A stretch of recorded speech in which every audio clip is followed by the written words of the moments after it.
Bem-vindos de regresso a mais um Conversas à Quinta. Nós hoje vamos falar um pouco da Alemanha, mas não só, porque o nosso ponto de partida é uma efeméride importante, a passagem de 30 anos da queda do Muro de Berlim. Foi no fim de semana passado, no sábado passado, que passou essas 3 décadas.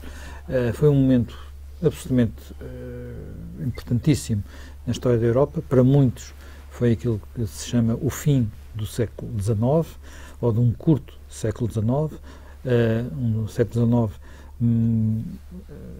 que terá, no fundo, sido um século de apenas 7 décadas entre o final da Primeira Guerra Mundial e o final do mundo soviético, e que deu origem a um período novo, um período que se pensava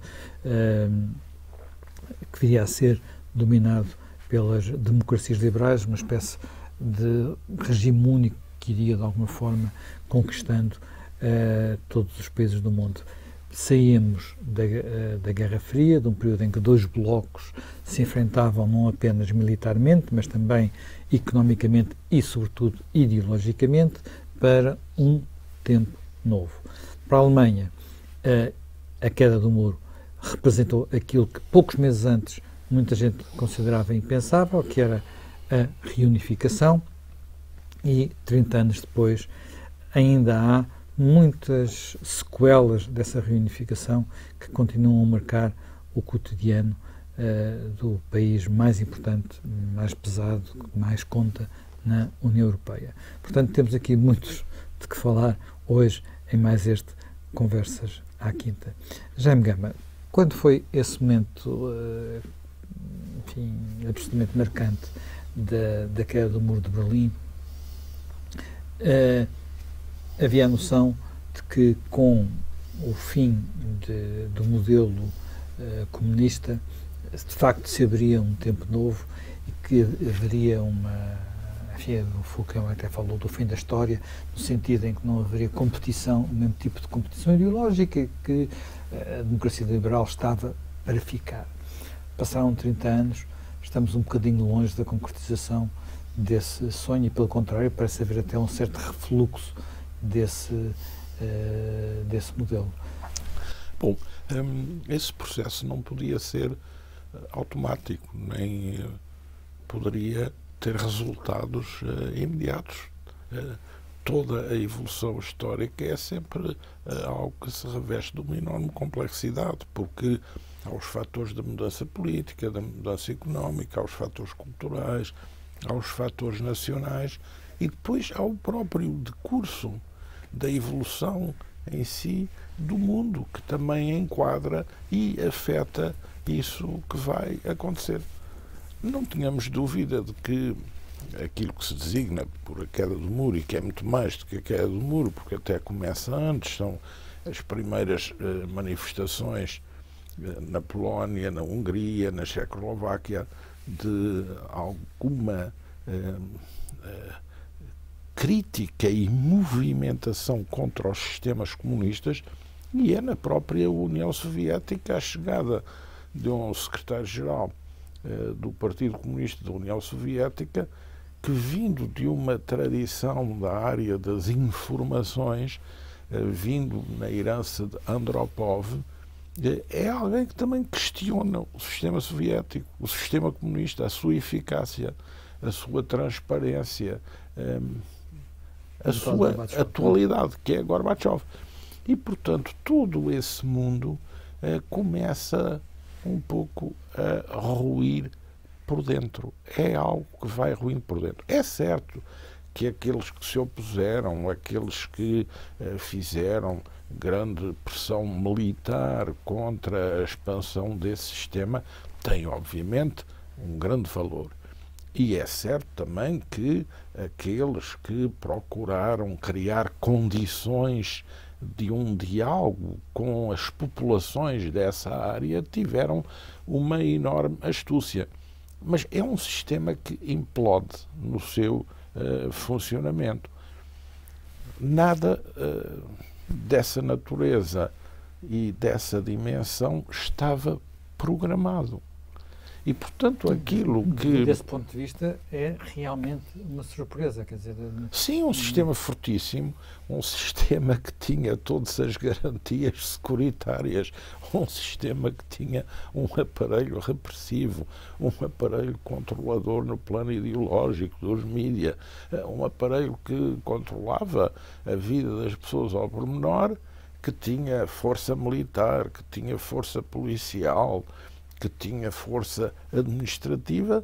É um sistema que, afinal, tinha pés de barro e colapsa por dentro. E toda essa turbulência é aquilo a que nós vamos assistir nos anos seguintes e que ainda está longe de estar consolidada e que, aliás, teve desenvolvimentos muitíssimo paradoxais, porque a ilusão de que o fim desse sistema podia representar uma anexação uniformizadora desse sistema pelo lado do Ocidente também não funcionou com essa simplificação, com essa linearidade. Primeiro, de alguma forma, aquilo eram... havia ali um mundo de realidades diferentes, não é? A Rússia era a Rússia e depois havia todos os outros países da Europa Central que não eram Rússia.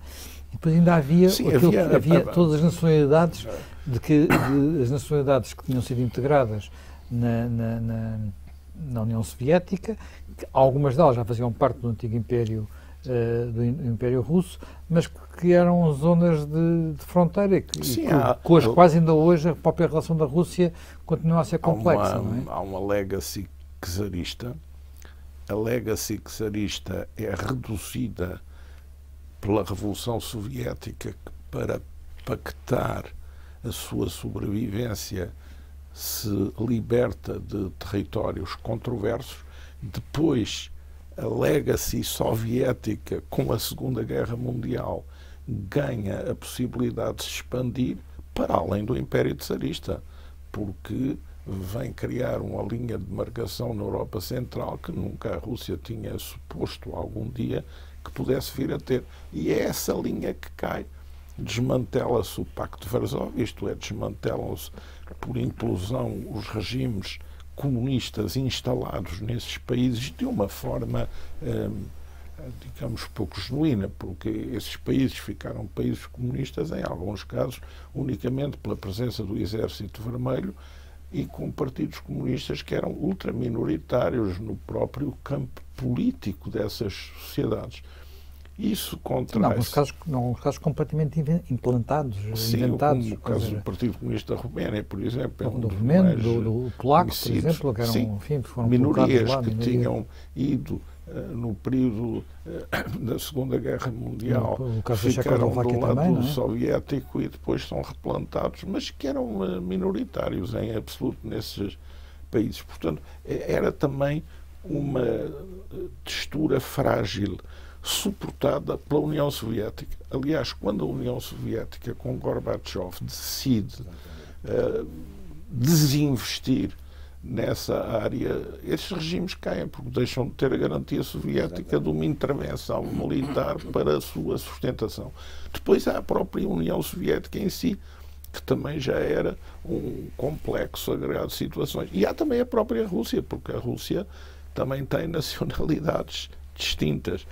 E tudo isso, com o fim do sistema comunista, vem pôr em causa a reinserção dessas sociedades no espectro europeu e até no próprio espectro interno da Rússia. Há um momento em que a própria Rússia dá o golpe final na União Soviética como se ela mesma se tivesse a libertar da União Soviética para afirmar uma linha nacional própria. É isso que vem a acontecer. Mas a ideia de que o processo ia ser um processo de queda do comunismo, passagem automática a um capitalismo globalizado sem questionação, também era uma ideia um pouco simplista e não se veio a verificar na prática. Portanto, nós estamos em etapas que representam avanços e recuos de tudo isso que aconteceu. E, por exemplo, nessas próprias sociedades onde hoje estamos a ver as emergências populistas e nacionalistas, podemos dizer que isso acontece com mais incidência nas zonas rurais, mas que, por exemplo, nas cidades capitais há percepções diferentes da vida, da organização política, e há arranjos politicamente diferentes. O que é que aconteceu em muitos casos? Em muitos casos aconteceu que, num primeiro momento, o poder é tomado por liberais, digamos, desembarcados com uma ideologia made in United States of America, ou por ex-comunistas dos sectores técnicos que tinham alguma apetência pela modernização. E esses grupos entretêm entre si um pouco mais complexo, alguma competição. Mas depois há também uma evolução para uma reação nacionalista em que, num primeiro momento, em alguns casos, são laminados esses partidos que vêm da evolução dos partidos comunistas, uma espécie de social-democratização muito apoiada e estimulada pelos alemães, por exemplo. E, noutros casos, são os próprios partidos liberais que também passam a ser vistos como os partidos agentes da vontade da Comissão Europeia, portanto, partidos que também têm um projeto que não é endógeno. Daí termos assistido aqui ou ali a essas renacionalizações, a esses populismos. A própria Rússia, com Putin, também atravessa um pouco esse tipo de opções. Mas nos centros urbanos a vida é diferente, também as opções são diferenciadas. Há uma certa, neste momento, talvez estejamos a viver uma certa paragem da intensidade populista e uma certa reemergência de opções liberais em centros urbanos. Isso tem-se verificado nas cidades, em algumas eleições presidenciais. Em Budapeste, sim. mesmo os resultados da oposição também em Varsóvia, no caso da Polónia. Agora, já me Pinto, há uma coisa aqui que é importante neste processo, que é, houve durante o primeiro período um grande enfraquecimento da Rússia, sobretudo durante o período de Yeltsin, e depois já um regresso, digamos, da Rússia enquanto potência com Putin. Durante esse período de grande enfraquecimento da Rússia, de alguma forma, a NATO sente-se autorizada a expandir-se para os países de leste. Esses países de leste, que durante muito tempo sentiam como sua grande ameaça a Rússia, acham que a integração na NATO é aquilo que os protege do urso de Moscovo, e isso cria uma nova linha de frente, por assim dizer. Só que há países que ficam num limbo.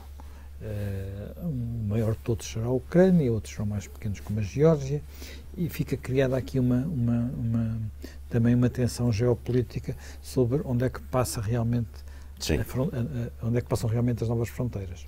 Sim, Putin é um personagem nesse aspecto bastante interessante, porque Putin é evidente que não está preocupado, não está a pensar refazer a União Soviética, não está a pensar ainda muito menos em voltar a um modelo ideológico de tipo comunista. Putin essencialmente é um nacionalista, até que está preocupado sim em manter um poder russo na Eurásia, quer dizer, identifica-se mais com as políticas czaristas do século XIX, ou seja, manter ali uma certa linha de influência na Eurásia, portanto, não deixar cair essa influência. Tem utilizado... Mas tem uma noção muito clara da importância da Ucrânia para a Rússia. Sim. Portanto, a Ucrânia faz parte da área de influência. E tem muito uma preocupação dos direitos históricos, não é? Portanto, pensa sempre muito em termos de direitos históricos. Não se pode esquecer que, por exemplo, toda aquela zona, quer dizer, historicamente, até mesmo vista um bocadinho de fora por nós, sobretudo até na própria literatura e na própria história do século XIX, na própria história política do século XIX, da guerra da Crimeia, etc., há uma certa ideia de que aquilo era Rússia, portanto, Ele vai aí, depois tem como principais elementos... E, na verdade, a Crimeia só não é Rússia porque o Khrushchev ofereceu à Ucrânia. Que estaria, talvez, embriagado, não é? Não, o Khrushchev era ucraniano. Ucraniano, exatamente. Mas temos aí portanto, há toda uma lógica. Além disso, Putin vai buscar como, digamos, o seu grande aliado a Igreja Ortodoxa Russa. É um homem que faz um pacto até muito interessante. Há um texto muito interessante dele, que é na altura que é o texto de homenagem ao Solzhenitsyn, portanto, uma ideia de uma Rússia profunda, uma Rússia de certo modo também religiosa. A ideia também que ele puxa muito por isso, do patriotismo do povo russo, o patriotismo do povo russo contra Napoleão, o patriotismo do povo russo na Segunda Guerra Mundial, na guerra contra o hitlerismo, etc.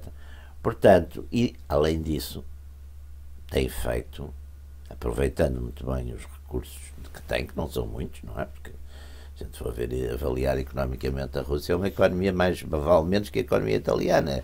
Isso é verdade. É o 17º poder, mas ele tem... É verdade, mas tem recursos naturais tem dois, exatamente, ele tem dois grandes dimensão, não é? Ele tem dois grandes poderes. Tem o oil and gas, de facto muito, muito poderosos, e tem depois uma força militar também muito significativa, que ele, aliás, usa. Que ele reativou e até tecnologicamente... Utiliza. Depois tem outra coisa...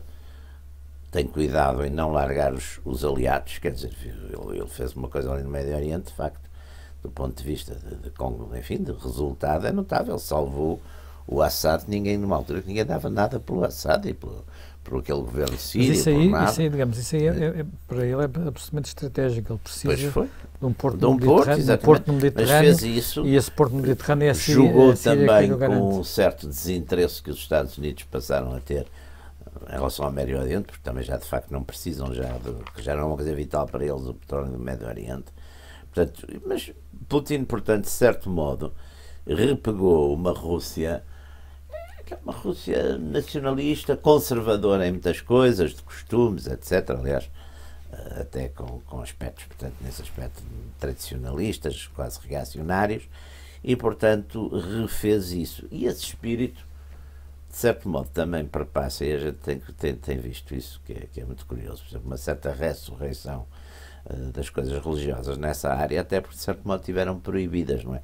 Enquanto nós temos uma forte descristianização por toda a Europa Ocidental, tivemos uma certa recristianização em toda esta área, não é? Bem sei que exatamente com diferenças das cidades para o campo, mas de qualquer maneira com uma certa força, e até ao caso da Polónia, um caso característico, até porque também nessa queda do comunismo, de facto, o fator religioso teve muita força. Quer dizer, a gente, muitas vezes, a questão do Papa João Paulo II foi uma questão também muito importante. Houve, de facto, um ativismo religioso entre a eleição do Papa em 78 e a queda do muro em 89, é muito importante, não só religioso no lado católico, mas, por exemplo, toda a grande parte daquelas manifestações na Alemanha Oriental que depois iam levar, tiveram a ver com lideranças religiosas, vindas do lado, neste caso, mais do lado reformista, mais do lado protestante, mas, de facto, mantidas com permanência, com pressão de rua, enfim, que levam primeiro à queda do Honecker, não é?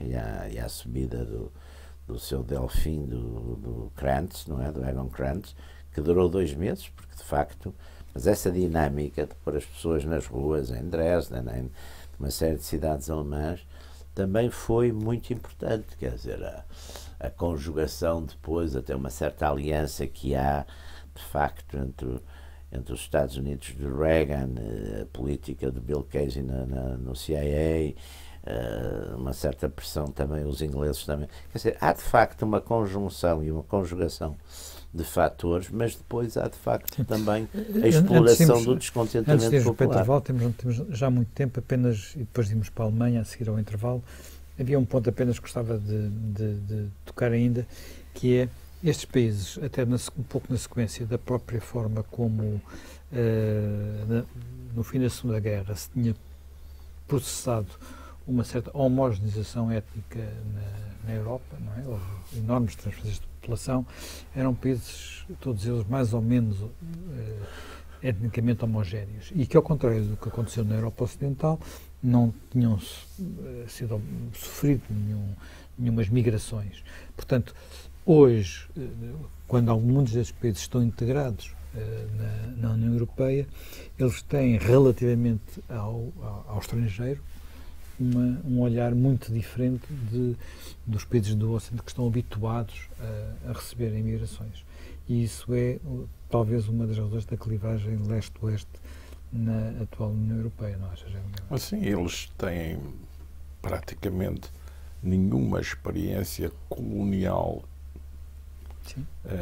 Têm um desconhecimento grande de tudo o que é, por exemplo, África, exceto no período da cooperação soviética e da amizade internacionalista proletária. Mas isso eram os estudantes que vinham até às universidades. Sim, que deixou sequelas gigantescas nessas sociedades. E também sequelas com os povos de África que frequentaram essas instituições e que puderam observar in loco o profundo nível de racismo dessas sociedades. Portanto, foi algo que deixou marcas profundas de lado a lado. Mas essa questão do receio das migrações nos países da Europa Central e de Leste é porventura muito ampliada na imaginação coletiva e no discurso político, porque não é real. Ou seja, esses países continuam a ter taxas baixíssimas, insignificantes de migrantes, mas no discurso político e na fabricação de um medo, que é também a raiz de sempre de uma opção política, esses fatores estão imaginariamente muito presentes e de forma muito significativa. Porque o que eu acho que acontece mais é até uma situação contrária. É que esses países foram precisamente países que registaram altas taxas de emigração. De saída. A Europa Central é uma das zonas do mundo em que a população mais diminuiu nos últimos anos. Não, historicamente, não é? Nós temos comunidades polacas gigantescas nos Estados Unidos. Mas depois da queda do comunismo, essa situação agravou-se. Por exemplo, países como a Bulgária, a Lituânia ou a Letónia têm hoje menos 20% da população. Os próprios Länder da RDA hoje têm uma população altamente diminuída e, sobretudo, tendo-se registado um êxodo dos jovens, dos quadros técnicos e tendo permanecido os velhos e os reformados. Há zonas rurais na Alemanha de Leste que hoje têm menos população do que no século XIX. Isso cria uma profunda angústia. Este nosso ambiente não tem viabilidade de futuro, não tem futuro, os jovens saíram. E será que vamos ser invadidos por imigrantes? Será que? Porque ainda não estão lá. Estamos de regresso ao Conversa da Quinta e vamos precisamente retomar onde estávamos e vamos a retomar na divisão que ainda se mantém muito na Alemanha. O muro caiu, mas houve uma integração. A Alemanha ocidental era muitíssimo mais rica que a Alemanha oriental. Houve uma imensa transferência de recursos de Ocidente para Oriente para reconstruir, de alguma forma, a Alemanha oriental, mas ainda hoje a diferença de nível de vida e de cultura é muito grande e na antiga Alemanha oriental o próprio sentimento político continua a ser diferente. É na Alemanha oriental que hoje temos os partidos, a alternativa para a Alemanha tem obtido melhores resultados, designadamente a última eleição que houve na Turíngia chegou em segundo lugar à frente da CDU, portanto do partido da chanceler Merkel, e portanto é na Alemanha também oriental, que nasceram alguns movimentos, como por exemplo na cidade de Dresden, o Pegida, um movimento pela identidade alemã, pela identidade ocidental, contra o risco de islamização e de perda da cultura ocidental. Portanto, é uma sociedade que ainda não vive, parece não viver bem com o mundo em que está integrada, mesmo a própria Alemanha, apesar de não ter muito a ver em termos de, tem nada a ver em termos de riqueza com o que era antigamente. Esta clivagem, ao fim, já passaram 30 anos. 30 anos é, enfim, em termos antigos diríamos que é mais que uma geração. No entanto, parece não ter sido suficiente para apagar aquilo que, no fundo, foram também pouco mais do que 30 anos, não?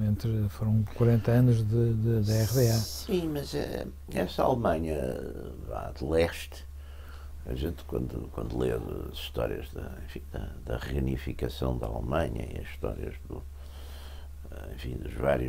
vários reinos ou principados ou unidades que deram origem, de facto, à unidade que Bismarck acaba de fazer, e depois lê na continuidade exatamente. Há sempre ali, por exemplo, a Prússia teve sempre uma característica, quer ética, quer económica, quer militar, muito diferente, por exemplo, da Renânia ou das Alemanhas. Quer dizer, portanto, há fatores... Está a falar das teses de que há uma Alemanha para cá do Elba e outra Alemanha para lá do Elba. É um bocado, e houve sempre, aliás, quer dizer, também aí até entramos numa coisa que eu acho que é muito interessante, que é a Europa, onde chegou o Império Romano e onde não chegou. Quer dizer, exatamente, tem a ver com isso. A Europa isso tem a ver essa diferença. O Império Romano era um império muito pragmático e que olhava muito para resultados, até curiosamente, muitas vezes eu até pensava muito nas questões económicas, não é? Portanto, todas as zonas. E que tinha uma coisa curiosa. Fazia o que se lhe consentia e também consentia o que se lhe fazia. Quer dizer, o Império Romano, quando foi parado, e várias vezes é parado, não é? Para. O Império Romano, quando encontra determinado tipo de resistências, para. Quando no princípio, no ano nono da nossa era cristã, são derrotados na Floresta pelo Armínios, não é? Ali de certo modo param, como param a expansão ali na zona mais ou menos do Irão, quer dizer, portanto, isso marca, não é? A Prússia tem de facto teve características sempre, até porque era uma zona do ponto de vista muito, de certo modo, militarizada, tinha aquela tradição, portanto, daquela pequena nobreza muito militarizada já no século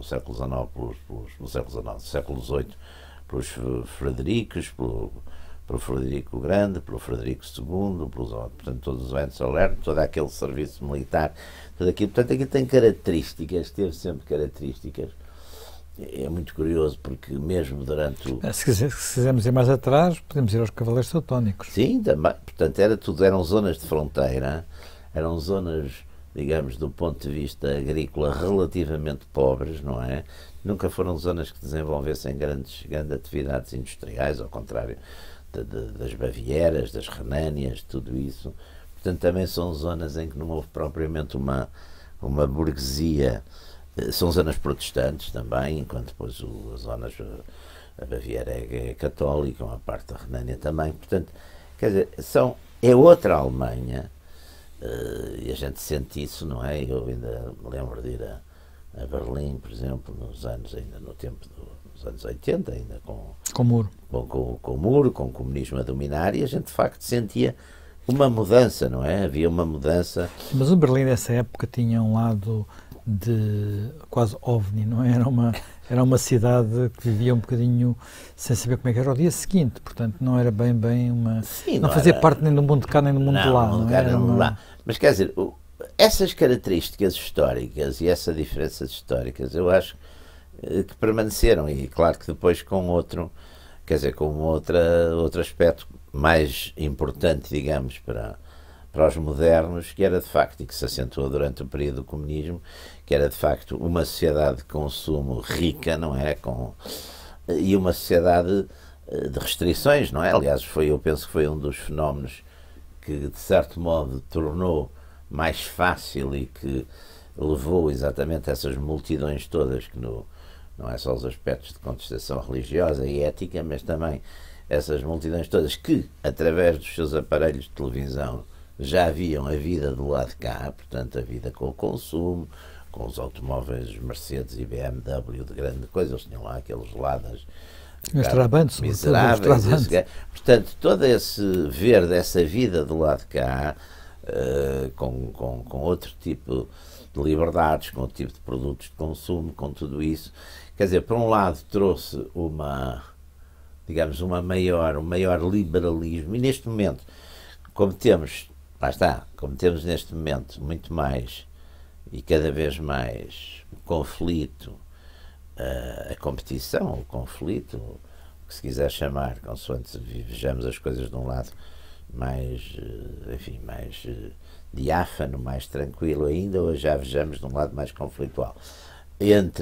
Começa a ser cada vez mais identitários e globalistas, entre, portanto, determinados enquadramentos comunitários e uma maior liberdade e individualidade consumista.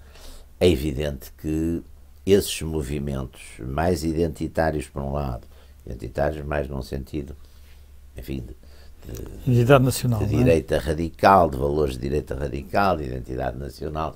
Por outro lado, também mais de esquerda, ou seja, de um certo saudosismo da antiga RTA, esses movimentos aparecem muito mais exatamente nessa zona do que no Ocidente, da tradição do Ocidente da Alemanha, onde as tradições de romanização, enfim, de burguesia, de uma maior abertura religiosa, etc., foram sempre mais fortes, não é? Eu acho que esse ponto é importante, não é?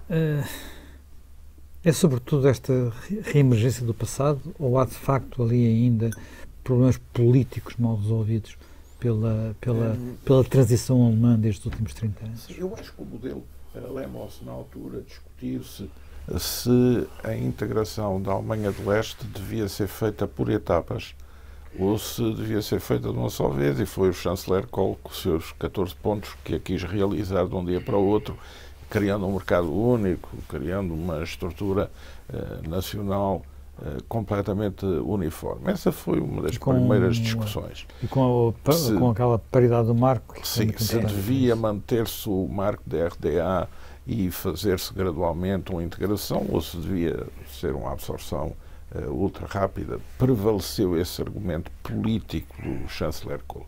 Depois lembram-se também, havia o modelo Mitterrand de uma confederação europeia, com mais liberdade para cada área, e prevaleceu um modelo da extensão das organizações europeias, a NATO, a própria União Europeia, aí já com a União Económica e Monetária e com a União Política que Mitterrand exigiu dos alemães a troco da reunificação, mas que é o modelo exportado depois para a Europa Central. Com a ideia de controlar os alemães, não é? Sim, mas depois é um modelo que se aplica também. Nós damos-vos a Alemanha unificada, vocês dão-nos o vosso marco. Para nós controlarmos. Pois. Uma questão que ainda os provoca, como se tem visto algumas tensões dentro do sistema monetário europeu. Mas há, portanto, a extensão do modelo.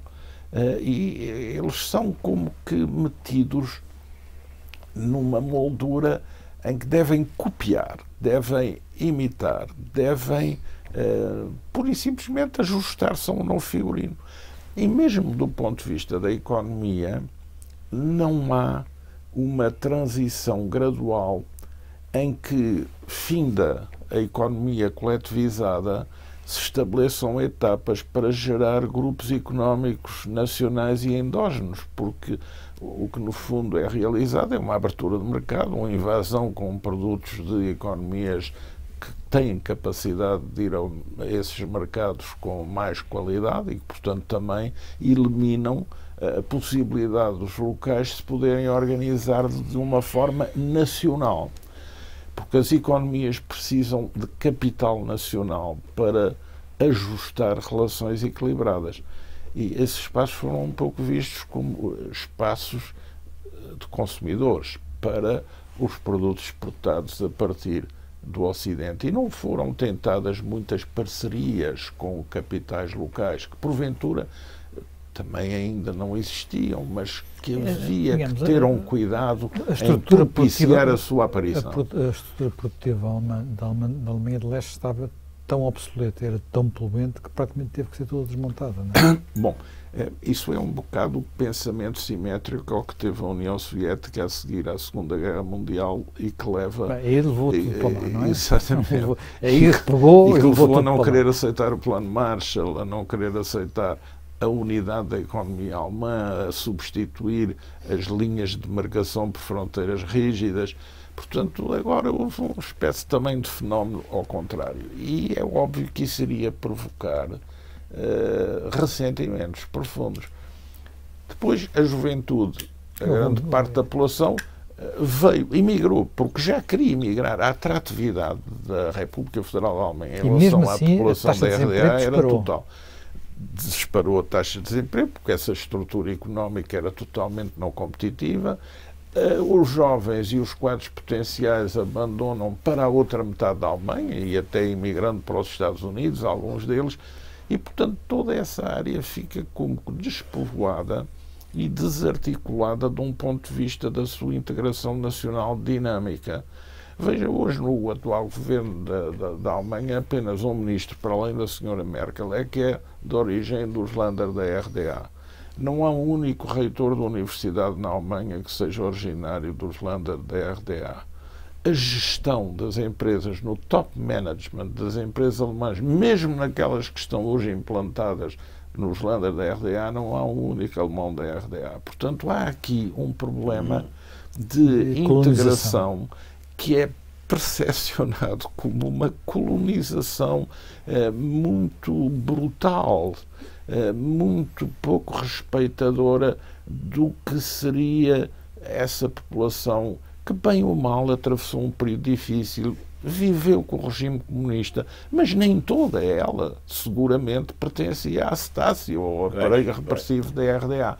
E que se sente hoje um pouco, somos aqui uns alemães que foram os alemães unificados, mas que não têm aqui uma voz ativa, um papel, a quem nem sequer se admite quase construir uma narrativa de memória histórica sobre aquilo que viveram no período da RDA, porque isso lhes é confiscado. Viveram do ponto de vista humano, porque eram seres humanos.